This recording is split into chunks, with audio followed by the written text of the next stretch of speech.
மாங்கல்யம் தந்து நானே என சொல்லி ஐயர் தாலியை கொடுத்து கெட்டி மேளம் என சொல்ல நாதஸ்வரங்கள் முழங்க மத்தள சத்தம் ஒலிக்க அவளது கழுத்தில் 3 முடிச்சு போட்டான் அவன். அவன் கட்டிய தாலி அவளது நெஞ்சில் முட்டி மோதி நின்றது.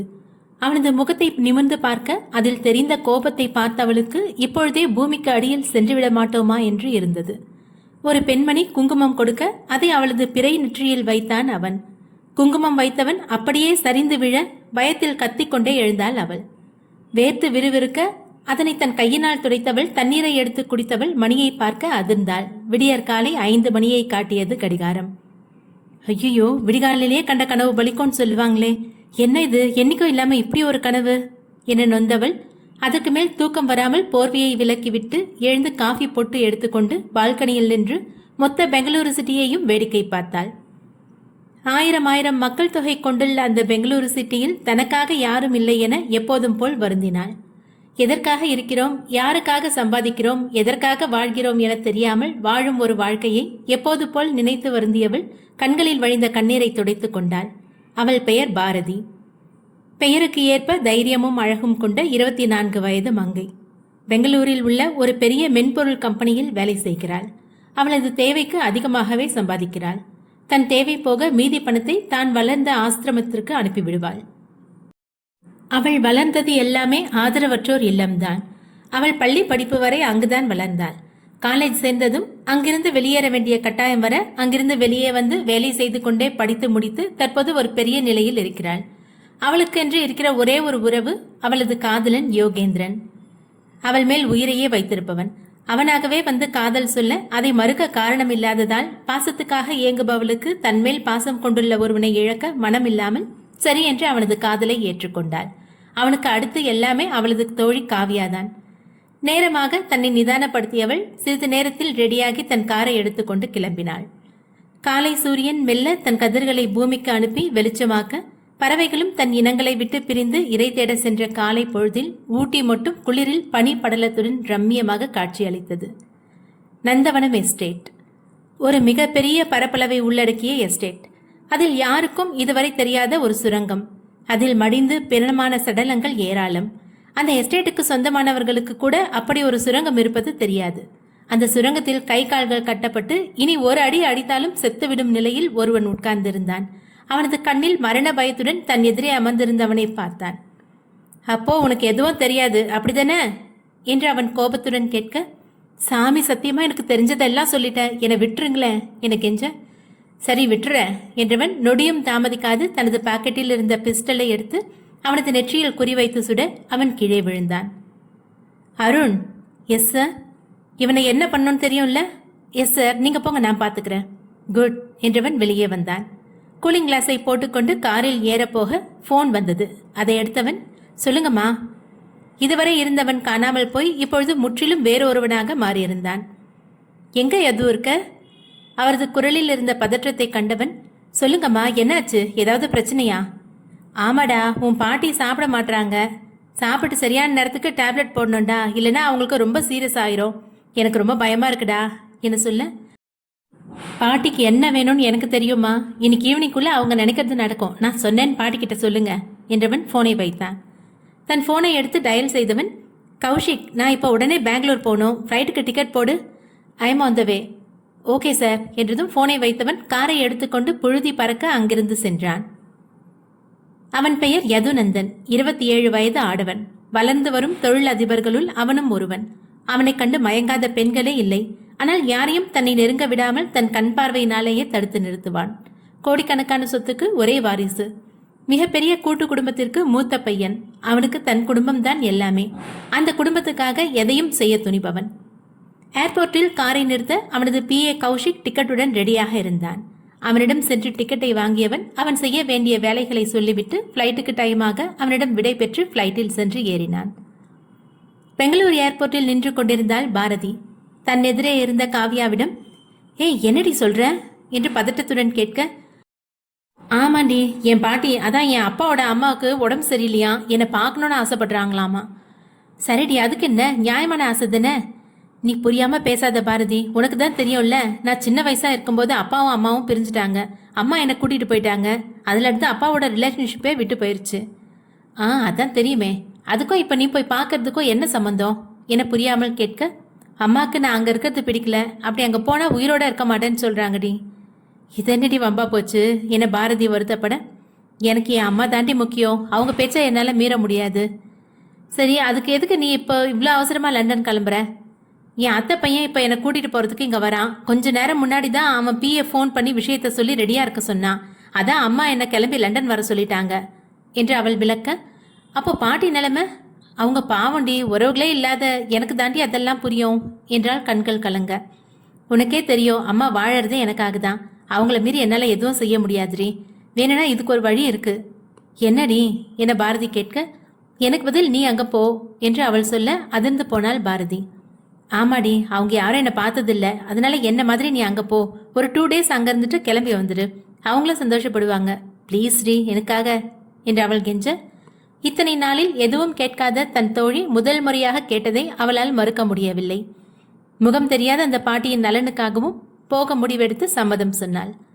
அவளை அணைத்து கொண்ட காவ்யா, தேங்க்ஸ் டி, இந்த சிம்மை வச்சுக்கோ, அங்கே இருக்கிற வரைக்கும் நீ தான் காவ்யா, புரிஞ்சுதா என தன் ஃபோனில் உள்ள சிம்மை கழட்டி கொடுத்து சொல்ல, சரிடி, நான் பார்த்துக்கிறேன், நீ கிளம்பு என சொல்ல மீண்டும் ஒரு முறை அவளை அணைத்து விடை பெற்றாள் காவ்யா. ஒருவேளை ஊட்டியில் தனது வாழ்க்கை மாறப்போவதை அறிந்திருந்தால் அவள் அங்கு செல்லாமல் இருந்திருப்பாளோ என்னவோ. கையில் பெட்டியுடன் ஏர்போர்ட்டில் இருந்து வெளியே வந்தான் பாரதி. இனி கதைக்காக இவளை காவ்யாவென்றே அழைப்போம். அவளுடன் வந்தவனோ அவளுக்கும் தனக்கும் எந்த சம்மதமும் இல்லை என்பது போல முன்னால் நடந்து போய் கொண்டிருந்தான்.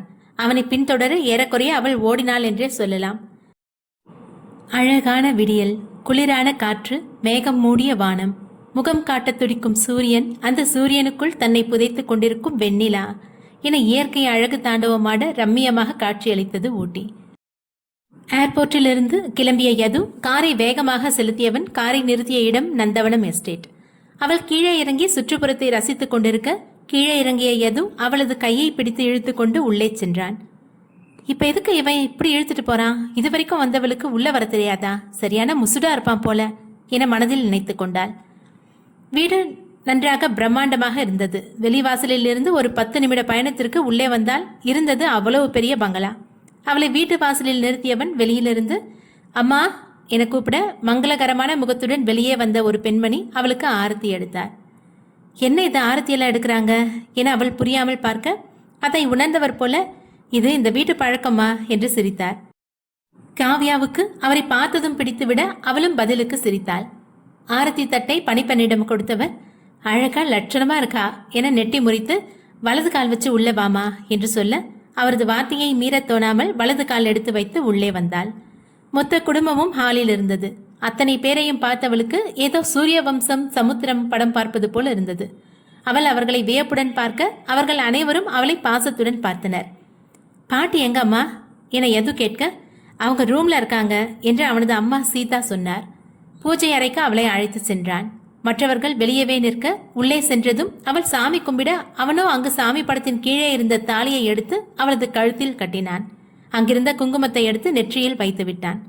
என்னவென்று அறியும் முன்னே நடந்த இந்த நிகழ்ச்சியில் அதிர்ந்து போய் நின்றாள் காவ்யா. அவனை நிமிர்ந்து பார்க்க எந்த விதமான உணர்ச்சியும் இல்லாமல் முகத்தை இறுக்கமாக வைத்திருந்தான். உள்ளே வந்த சீதா, சாமிக்கு விளக்கேத்தி வைமா என்று சொல்ல, மனம் உலைகளமாக கொதித்தாலும் கை தானாக விளக்கை ஏற்றியது. அவள் விளக்கு ஏற்றியதும் அவளது கையை பிடித்து கொள்ள, அதில் கடுப்பானவள் கையை உதறினாள். மறுபடியும் அவளது கையை பிடித்தான்.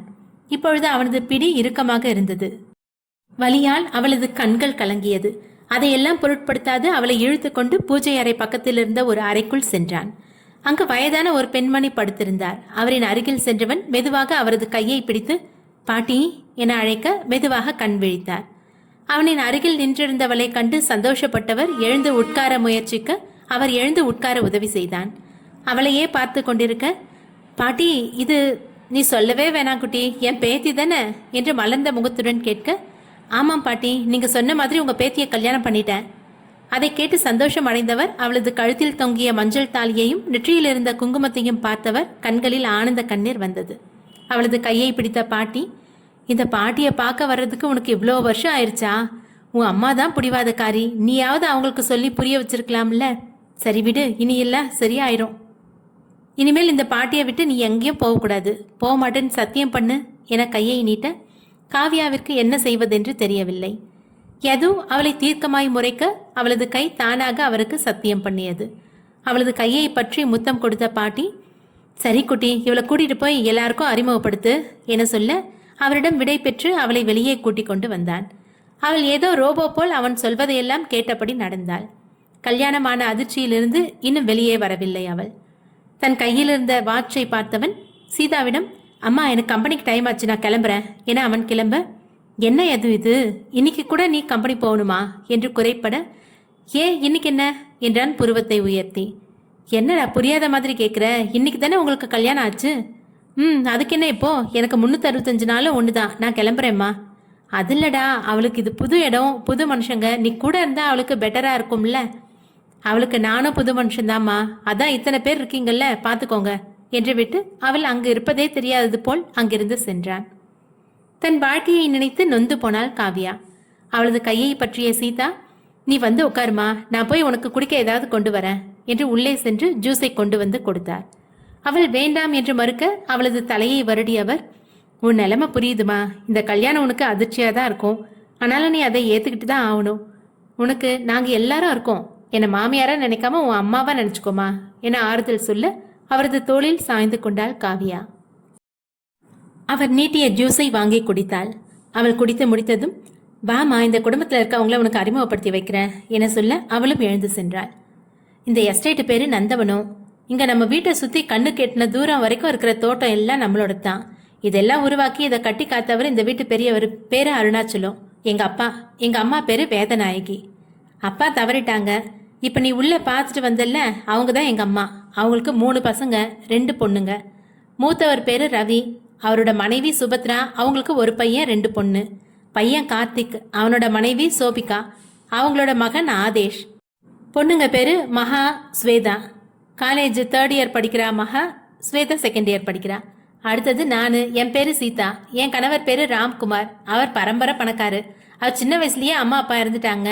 எங்க அப்பா கேட்டுக்கிட்டதுக்காக எங்க வீட்டோட மாப்பிள்ளையா இருந்துட்டு அவரோட தொழிலையும் பார்த்துட்டு இருக்காரு. எங்களுக்கு ஒரு பையன் ஒரு பொண்ணு. பொண்ணு பேரு கார்த்திகா, மருமகன் பேரு கண்ணன். பேத்தி ஒருத்தி இருக்கிறா, அவ பேரு ஆதினி. என் பையன், அதான் உன் புருஷன் பேரு யதுநந்தன். அப்பாவோட பிசினஸுக்கு ஹெல்ப் பண்ணிட்டு எங்க மாமாவோட பிசினஸுக்கும் ஹெல்ப் பண்ணிட்டு அதே சமயம் அவனே சுயமா கம்பெனியும் ஆரம்பிச்சு நடத்திட்டு வரான். எனக்கு அடுத்து பிறந்தவர் தான் உன் அப்பா சேகர்மா. அவங்க மனைவி, அதான் உங்க அம்மா ரேகா, நீ சின்ன வயசா இருக்கப்பவே 2 பேரும் சண்டை போட்டு பிரிஞ்சுட்டாங்க. அதுல என் தம்பி ரொம்ப மனசு ஒடிஞ்சு போயிட்டான். எப்போதான் வீட்டுக்கு வருவான். யார் எவ்வளோ சொல்லியோ இன்னொரு கல்யாணம் பண்ணிக்க மாட்டேன்னு சொல்லிட்டு இவ்வளோ வருஷமும் தனியாவே இருந்துட்டான். அவனுக்கு அடுத்து ஈஸ்வரன், அவனோட மனைவி பேர் ஈஸ்வரி. அவங்களுக்கு ஒரு பையன் இருக்கான், பேர் அகில், டாக்டரா இருக்கான். ஒரு பொண்ணு பேரு பிரீத்தி, காலேஜ் 3rd இயர் படிக்கிறா. இந்த வீட்டு கடைசி பொண்ணு ரேவதி, அவளோட கணவர் கணேசன், அவங்களும் இங்கே தான் இருக்காங்க. அவங்களுக்கு 2 பசங்க, சித்தார்த் காலேஜ் 4th இயர் படிக்கிறான், ரோகன் 12th படிக்கிறான்.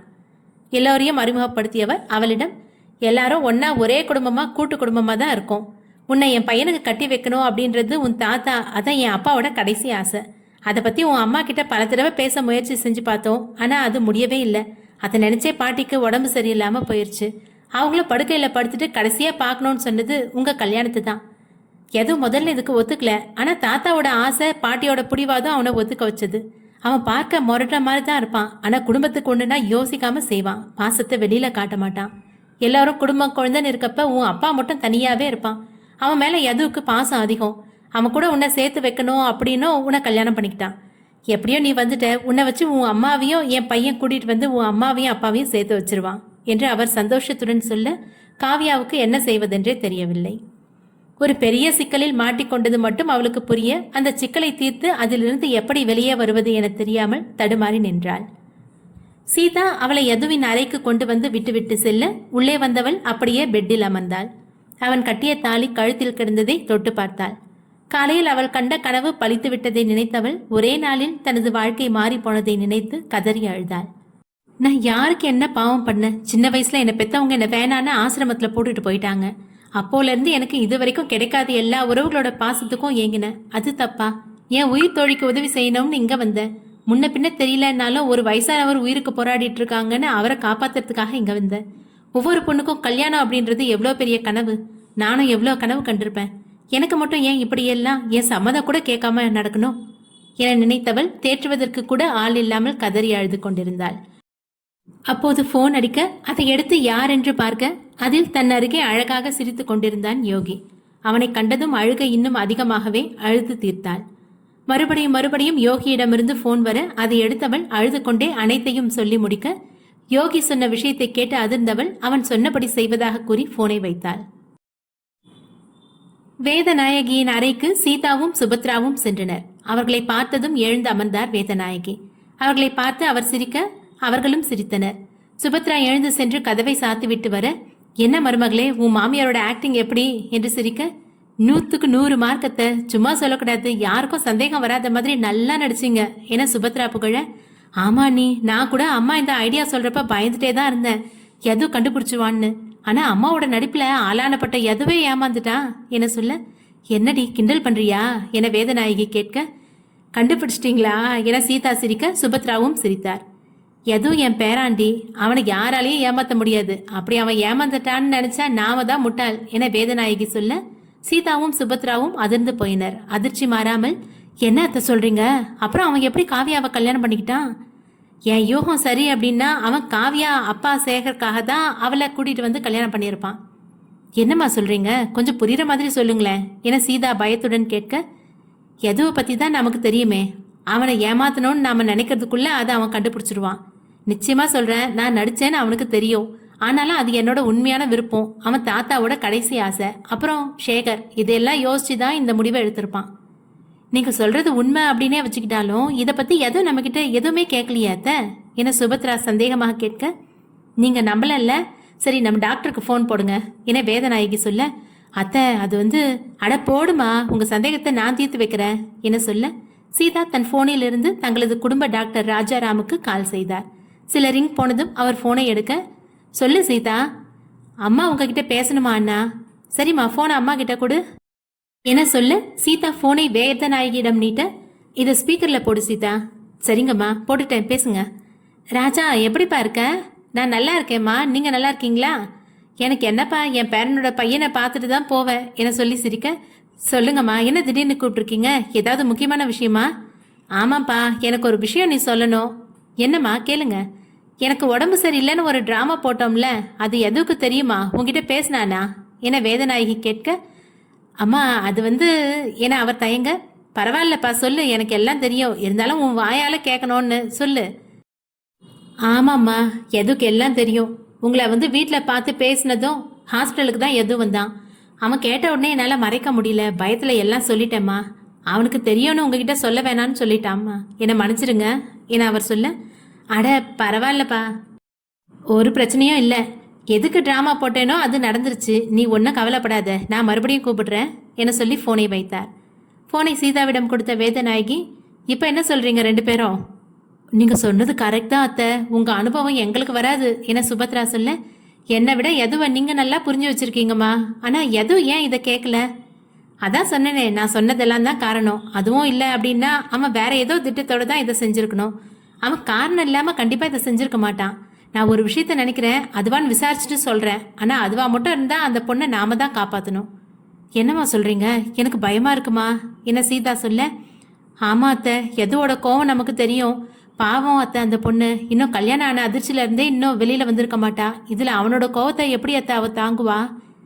நாம் எல்லாம் எதுக்கு இருக்கோம், நாம தான் அவளை பார்த்துக்கணும், நம்மளை மீறி அவன் எதுவும் செய்ய முடியாது. அவன் கோவக்காரன் தான், ஆனால் குடும்பத்தை எதிர்த்து அவன் எதுவும் செய்ய மாட்டான். பொறுத்திருந்து பார்க்கலாம். கல்யாணம் நல்லபடியாக முடிஞ்சதுன்னு சந்தோஷமா இருந்தோம் அத்தை, இப்போ அடுத்து என்ன நடக்குமோன்னு பயமா இருக்கு அத்தை. பயந்து என்னம்மா பண்ணுறது, பாம்பு புத்துல கையை விட்டுட்டோம், இனி அதுக்கு அடி வாங்காமல் வெளியில் வர்றதுக்கு நாம தான் பார்க்கணும். சேகருக்கு விஷயம் தெரியுமா? இல்லைம்மா, தெரியாது. அவன் தான் வீட்டுக்கு வந்தே 1 மாதத்துக்கு மேலே ஆகுதே, ஃபோன் பண்ணாலும் எடுக்க மாட்டேங்கிறான் என சீதா வருத்தத்துடன் சொல்ல, இனியாவது அவன் தலையெழுத்து மாறுதான்னு பார்க்கலாம் என்றார் வேதநாயகி ஆதங்கத்துடன். சரிங்க அத்தை, நீங்கள் ரெஸ்ட் எடுங்க, நாங்கள் போகிறோம் என இருவரும் கிளம்ப, சீதா ஒரு நிமிஷம். சொல்லுங்கம்மா. ஐயரை வீட்டுக்கு வர சொல்லு. எதுக்குமா? நடக்க வேண்டிய சடங்கெல்லாம் நடக்கணும்ல. அம்மா என்ன சீதா தயங்க, எல்லாம் நடக்க வேண்டிய நேரத்தில் நடக்கணும்மா, கல்யாணம் தான் நேரங்காலம் பார்க்காம நடந்துருச்சு, ஐயரை வர சொல்லி சாந்தி முகத்துக்கு நேரம் குறித்து தர சொல்லு. அவரது வார்த்தையை மீற முடியாமல், சரிங்கம்மா வர சொல்கிறேன் என சொல்லிவிட்டு சீதா சென்றார். கடவுளே, நீங்கள் தான் என் பேரனையும் பேத்தியும் கூடவே இருந்து பார்த்துக்கணும் என கடவுளை வேண்டினார் வேதநாயகி. ஆபீஸ் வந்த யதுவின் எண்ணமெல்லாம் காவ்யாவின் மேலேயே இருந்தது. அவனது பிஏ கௌஷிக் உள்ளே வந்து, சார், தாரா மேம் உங்களை பார்க்க வந்திருக்காங்க. நெற்றியை சுருக்கியவன், நான் இப்ப யாரையும் பார்க்க முடியாது, அவளை நான் மறுபடியும் பார்க்கறேன்னு சொல்லு என்று சொல்ல, சார் அவங்க பிடிவாதமா உங்களை பார்க்கணும்னு இருக்காங்க என அவன் தயங்கிக் கொண்டே சொல்ல, ஹே இடியட், உனக்கு சொன்னா புரியாது, போய் அவளை மறுபடியும் பார்க்கறேன்னு சொல்லு என்று யது கத்த, அதில் பயந்து போனவன் வெளியே ஓடினான். யது கண்கள் சிவக்க காவ்யாவின் போட்டோவை கையில் எடுத்தவன், என்கிட்ட இருந்து நீ தப்பிக்கவே முடியாது, என் வழியை நீயும் அனுபவிக்கணும், அனுபவிப்ப, என்கிட்ட இருந்து அந்த ஆண்டவனாலையும் உன்னை காப்பாற்ற முடியாது என்றவன் அவளது போட்டோவை லைட்டர் கொண்டு எரித்தான். அவன் கண்களில் அவ்வளவு கோபம் இருந்தது. அப்போது புயல் என உள்ளே நுழைந்தாள் யதுவின் காதலி தாரா. காவ்யா யோகியிடம் பேசிக் கொண்டிருந்தாள். ஏ அம்மோ, இத்தனை தடவை நான் கால் பண்ணிட்டே இருக்கேன், நீ ஏன்டி போன் எடுக்கவே இல்லை? நான் கால் பண்ணா எப்பவும் 2 ரிங்ல எடுத்துருவேன், இப்ப என்ன ஆச்சு? அவன் கேட்க அவள் பதில் சொல்லாமல் வாயை பொத்திக் கொண்டு அழுதாள். அவள் அமைதியை கண்டவன், அம்மோ எனிதிங் சீரியஸ் என கேட்டான். தான் எதுவும் சொல்லாமல் எப்போதும் போல் இப்பவும் அவளை புரிந்து கொள்ளும் அவனை நினைத்தவளுக்கு அழுகை அதிகமாகவே கதறி அழுதாள். அதில் பதற்றமானவன், ஏ அம்மோ என்னாச்சு, ஏன் அழற என்று பதறி கேட்க, அதற்கு மேல் அவனிடம் மறைக்க விரும்பாமல் காவ்யாவிடம் பேசியது, இங்கு வந்தது, அவன் தாலி கட்டியது என ஒன்று விடாமல் அனைத்தையும் சொல்லி முடித்தாள். அவள் சொன்னதை கேட்டு அதிர்ச்சி அடைந்தவனுக்கு யாரோ தனது உயிரை பறித்தது போல் வலி அடைந்தான். சில நிமிடங்களில் நிதானத்துக்கு வந்தவன் அவளது அழுகை குரல் இன்னும் கேட்க, அம்மோ இங்க பாரு, முதல்ல கண்ணை தொட என சொல்ல, அவள் அதை கேட்காமல் தொடர்ந்து அழுது கொண்டே இருக்க, ஏ சொல்றேன் இல்லடி, அழாத என கோபத்துடன் சொல்ல டக்கென அழுவதை நிறுத்தினாள். அவள் அழுகையை நிறுத்தியதும், நான் சொல்றத ஆழமா ஒழுங்கா கேளு, கேக்குறியா? இது ஜஸ்ட் ஒரு ஆக்சிடென்ட் அம்மோ, இதுக்கு எதுக்கு நீ இப்படி அழுதுட்டு இருக்க? ஆள் மாறாட்டம் பண்ணினது ஒண்ணுதான் நீ செஞ்ச தப்பு, அதை என்கிட்ட சொல்லாம மறைச்சது அதை விட பெரிய தப்பு. இவ்வளோ நடந்தோம் நான் தப்பா நினைச்சிருவேணும்னு நினைச்சு அழுகிற பாரு, அது அதை விட பெரிய தப்பு. நீ எப்பவும் ஏன் அம்முதான், ஒரு மஞ்சள் கைத்தை கட்டிட்டான்றதுக்காக நீ கலங்கணும்னு அவசியம் இல்லை. உனக்கு நான் இருக்கேன். என் அம்முவை நான் எப்பவும் யாருக்காகவும் விட்டு கொடுக்க மாட்டேன். நீ இப்போ என்ன பண்ற, உன் திங்ஸ் எல்லாம் எடுத்துக்கிட்டு முதல்ல யாருக்கும் தெரியாம அங்கிருந்து கிளம்பு. உனக்கு நான் டிக்கெட் புக் பண்ணி மெயில் பண்றேன், நீ உடனடியாக கிளம்பு, லேட் பண்ணாத என அவன் சொல்ல, யோகி நான் எப்படி என அவள் தயங்க, என்ன அம்மு நீ, உன்னால என்னை மறந்துட்டு அவன் கூட வாழ முடியுமா என கேட்க, அது அவளால் எப்பவும் முடியாது என்பதை உணர்ந்தவள், நான் கிளம்புறேன் யோகி, நீ டிக்கெட் புக் பண்ணிடு, நைட் இங்கேருந்து கிளம்பிடுறேன் என அவள் சொல்ல, தட்ஸ் மை கேர்ள், நான் டிக்கெட் புக் பண்ணிட்டு உனக்கு மெசேஜ் பண்ணுறேன், பி கேர்ஃபுல் அம்மு என்றவன் ஃபோனை வைத்தான். அவனிடம் பேசிவிட்டு ஃபோனை வைத்தவள் கண்களை துடைத்து கொண்டு ஒரு முடிவுடன் தன் பெட்டியை எடுத்தாள். புயல் என உள்ளே வந்த தாரா யது கையில் ஒரு போட்டோவை வைத்து எரித்து கொண்டிருந்ததை பார்த்து திகைத்து நின்றாள். அவன் கண்கள் கோபத்தில் சிவந்திருக்க, எரிந்து கீழே கிடந்த சாம்பலையே பார்த்து கொண்டிருந்தான் யது. அவனின் அருகில் சென்ற தாரா, யது யது என கூப்பிட அவன் அப்படியே சிலை என நின்றிருந்தான். அவனை உழுக்க அதில் நிதானத்துக்கு வந்தவன் அப்போதுதான் தனது அருகில் இருந்த தாராவை பார்த்தான். நீ எப்போ வந்த? சரியா போச்சு, நான் வந்ததுலேருந்து உன்னை கூப்பிட்டுக்கிட்டே இருக்க, நீ என்னடான்னா இந்த சாம்பலையே பார்த்து நின்றுட்டு இருக்க என்றாள் கேள்வியுடன். தட்ஸ் நத்திங் பேபி, எனக்கு மைண்ட் கொஞ்சம் ரிலாக்ஸ் பண்ணணும். பஃப்க்கு போலாமா? ஓகே ஷூர் பேபி, போலாமே என்றாள். அப்போதுதான் அவளது தோற்றத்தை கவனித்தான். அதிக அக்கறை எடுத்து தன்னை அழகாக்க முயற்சி எடுத்து இருக்கிறாள். எவ்வளவு முடியுமோ அவ்வளவு ஆடையின் அளவை குறைத்தும் இருந்தாள். பார்த்ததும் முகம் சுளிக்க வைக்கும் தோற்றத்தை கண்டவன் மனதில் ஒரு நிமிடம் காவ்யாவின் முகம் வந்து போனது. வட்டமான அழகிய குழந்தைத்தனம் மாறாத பால் போன்ற முகம், அழகான அடர்த்தியான கூந்தல், பிறை போன்ற நெற்றியின் இடையில் ஒரு சிறிய பொட்டு, அவளது அழகை மேலும் அழகாக்க மூக்கில் கண்ணுக்கு தெரியாத அளவில் ஒரு சிறிய மூக்குத்தி, அழகாக நாகரிகமாக அதே சமயம் பிறரை உறுத்தா வண்ணம் அணிந்திருந்த உடை, இவை எல்லாவற்றையும் விட சிரித்தால் கன்னத்தில் விழும் குழி என ஒவ்வொன்றையும் நினைத்தவன் தன் எண்ணம் அவளை நோக்கி போவதை உணர்ந்து அவள் மேல் இன்னும் கோபம் அதிகமாகியது. என்ன பேபி யோசிச்சுட்டு இருக்க என தாரா கேட்க, நத்திங், வா போலாம் என அவன் சொல்ல அவனை ஒட்டி அணைத்தபடி அவனுடன் ஒட்டி கொண்டு சென்றாள் தாரா. தனது பெட்டியை எடுத்து அனைத்தும் சரியாக இருக்கிறதா என செக் செய்து கொண்டிருக்க தனது தோழியிடமிருந்து போன் வர அதை பார்த்தவளுக்கு குறைந்த அழுகை மறுபடியும் வந்தது. போனை அட்டென்ட் செய்ததும், ஹேய் என்னடி அங்கே போயிட்டியா? போனதும் ஃபோன் பண்ணுன்னு சொன்னேன்ல, நான் கால் பண்ணாலும் எனக்கு ரீச் ஆகல, ரொம்ப நேரம் ட்ரை பண்ணிட்டு இருந்தேன், இப்போதான் லைன் கிடச்சிது. சொல்லு, அங்கே போயிட்டியா? பாட்டியை பாத்தியா? நல்லா இருக்காங்களா? உன்னை காவியான்னு நம்பிட்டாங்களா என இவளை பேச விடாமல் அடுக்கிக் கொண்டே போக இவள், ஹேய் என்னை பேச விட்றி என கத்த அவள் குரலில் இருந்த வேறுபாட்டை உணர்ந்தவள், என்ன ஆச்சுடி, ஏன் டல்லா பேசுற என பதற்றத்துடன் கேட்க நடந்த அனைத்தையும் சொல்லி அழுதாள் பாரதி. அவள் சொல்வதை கேட்டவளுக்கு ஒரு நிமிடம் தன் காதில் தவறாக விழுந்ததா என எண்ண அந்த பக்கம் அவளது அழுகை சத்தம் தான் கேட்டது உண்மை என உணர்த்தியது. என்னடி சொல்ற, உண்மையாவா? என்னால உனக்கு இப்போ எவ்வளோ பெரிய கஷ்டம், எல்லாம் என்ன சொல்லணும், உன்னை நான் அனுப்பியிருக்கவே கூடாது என காவியா அழ அவளது அழுகையை கண்டவள், நீ என்னடி பண்ணுவ, எல்லாம் ஏன் நேரம், என் தலையெழுத்து. பிறந்ததும் அம்மா அப்பா என்னை தூக்கி வீசிட்டாங்க. இப்போ நான் முதல்ல யோகியை கல்யாணம் பண்ணிட்டு இழந்த உறவோட பாசத்தை எல்லாம் அனுபவிக்கணும்னு ஆசைப்பட்டேன். நான் ஆசைப்படுறது எதுவும் எனக்கு கிடைக்காது. நான் ஒரு துரதிருஷ்டசாலி, நான் பிறந்தே இருக்கக்கூடாது என பாரதி வருத்தத்துடன் சொல்ல, இப்படியெல்லாம் பேசாதடி பாரதி, தைரியமான பொண்ணு நீ, இதுக்கு கலங்குனா எப்படி? யோகி சொன்னது சரிதான், நீ அங்கேருந்து கிளம்பி வந்துரு. அங்கேருந்து முதல்ல பெங்களூர் வா, நானும் கிளம்பி வரேன். இங்கே வந்துட்டு என்ன பண்ணுறதுன்னு யோசிக்கலாம் என காவியா சொல்ல, சரிடி கிளம்பி வரேன். சரி, எதையும் யோசிக்காத, கிளம்பினதும் கால் பண்ணு என ஃபோனை வைத்தாள். ஃபோனை வைத்ததும் சிறிது நேரத்தில் மெசேஜ் வர அதை எடுத்து பார்த்தாள். யோகிதான் டிக்கெட் புக் பண்ணிவிட்டதாக மெசேஜ் அனுப்பியிருந்தான். இவள் மெயில் செக் பண்ண டிக்கெட் புக் ஆகியிருந்தது. கடவுள் மேல் பாரத்தை போட்டவள் தான் நல்லபடியாக இங்கே இருந்து போக வேண்டும் என வேண்டினாள். கதவை யாரோ தட்டும் சத்தம் கேட்க அவன்தான் வந்துவிட்டானோ என பயந்து போனாள். காவியா, காவியா என சீதாவின் குரல் கேட்க ஒரு பெருமூச்சு விட்டவள் எழுந்து சென்று கதவை திறந்தாள். சீதாவும் சுபத்ராவும் நின்று கொண்டிருந்தனர். இவள் அவர்களை கேள்வியாய் பார்க்க, அது வந்துமா, ஐயர் இன்னைக்கு நாள் நல்லா இருக்குன்னு நேரம் குறிச்சு கொடுத்துருக்காரு என சீதா தயங்கிக் கொண்டே சொல்ல, அவர் சொல்வதின் அர்த்தத்தை உணர்ந்தவள் பதறி போனாள். ஆனால் இங்கிருந்து போகும் வரை அமைதியாக இருக்க வேண்டும் என முடிவெடுத்தவள் அமைதியாக அவர்களை பார்த்து கொண்டிருந்தாள். அவளை வேறு ஒரு ரூமிற்கு அழைத்து சென்று புது சேலை கொடுத்து ரெடியாக சொல்ல அவள் எதுவும் பேசாமல் அவர்கள் சொல்வதை செய்தாள். குளித்துவிட்டு வந்தவள் அவர்கள் கொடுத்த ஆடையை அணிந்து கொண்டாள். அப்போது உள்ளே வந்த சுபத்ரா அவளை அலங்கரிக்க ஆரம்பிக்க சீதா சில நகைகளை கொண்டு வந்து போட்டுவிட்டாள். ஐயோ, இதெல்லாம் எதுக்குங்க, வேணாம் என அவள் தயங்க, என்ன நீ ஏதோ மூணாவது மனுஷிக்கிட்ட பேசுற மாதிரி பேசிட்டு இருக்க, உரிமையா அத்தனை கூப்பிடு என சீதா கடிந்து கொண்டார். விடுங்க நீ, கொஞ்ச நாள் ஆனா பழகிருவா என சுபத்ரா சொன்னார். அதுவும் சரிதான் என்ற சீதா அவளுக்கு நகைகளை போட்டுவிட்டார். அவளை அலங்கரித்து முடித்த சுபத்ரா, தேவதை மாதிரி இருக்கமா என அவளை நெட்டி முறித்தார். சரி அண்ணி, எது அறையில கொண்டு போய் விட்டுட்டு வந்துருங்க என சீதா சொல்ல சுபத்ரா அவளை எது அறைக்கு கொண்டு போய் விட்டார். உள்ளே சென்ற காவியா அறையின் அலங்காரத்தை கண்டு திணறினாள். இனியும் இங்கிருப்பது ஆபத்து என்பதை உணர்ந்தவள் பெட்டியை எடுத்துக்கொண்டு அறையின் கதவை திறக்க அங்கு எது நின்றிருந்ததைக் கண்டு அதிர்ந்தாள். அவளையும் அவள் கையில் இருந்த பெட்டியையும் பார்த்தவன் நெற்றியை சுருக்க அவனை ஏதோ சிங்கத்தை கண்டது போல் பயந்து பார்த்தாள் காவியா. அவன் அழுத்தமாக தனது காலை முன்னால் எடுத்து வைக்க அவளது கால்கள் தன்னிச்சையாக பின்னால் சென்றது. அறையின் உள்ளே வந்ததும் அறையின் அலங்காரத்தையும் அவளது அலங்காரத்தையும் கண்டவன் சிரித்துக்கொண்டே விசில் அடிக்க அவளது பயம் அதிகமாகியது. அவன் அவளை நோக்கி அடி எடுத்து வைக்க அவள் பின்னால் சென்று சுவற்றில் மோதி அப்படியே நின்றாள். அவளது அருகில் சென்றவன் அவளை நெருங்கி நின்றான். அவனது மூச்சு காற்று தன்மேல் பட பெண் அவள் கலங்கி போனாள். ஆனால் அவனது முகத்தில் எந்த ஒரு உணர்ச்சியும் இல்லை. அது நீங்க நினைக்கிற மாதிரி நானு என அவள் திணற அவன் அவளை இன்னும் நெருங்க, ப்ளீஸ் நான் சொல்றத கேளுங்க, நான் சும்மா சொல்லக்கூடாது, பேருக்கு ஏத்த மாதிரி தான் இருக்க. அவன் கிறங்கி போய் அவளது தோளில் கை வைத்தான். அவனது குரலில் இருந்த வேறுபாட்டை உணர்ந்தவள் மனதில் பயம் அதிகமாகியது.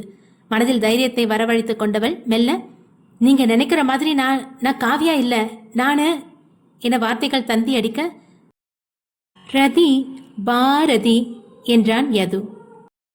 முதல் அத்தியாயமே அதிரடியா இருக்குல்ல? இந்த கதையும் என்னோட வாசிப்பும் உங்களுக்கு பிடிச்சிருந்தா லைக், ஷேர் அண்ட் சப்ஸ்கிரைப் பண்ணி பெல் நோட்டிஃபிகேஷனை ஆன் பண்ணி வைங்க. தினம் ஒரு எபிசோட் கேளுங்க. நன்றி.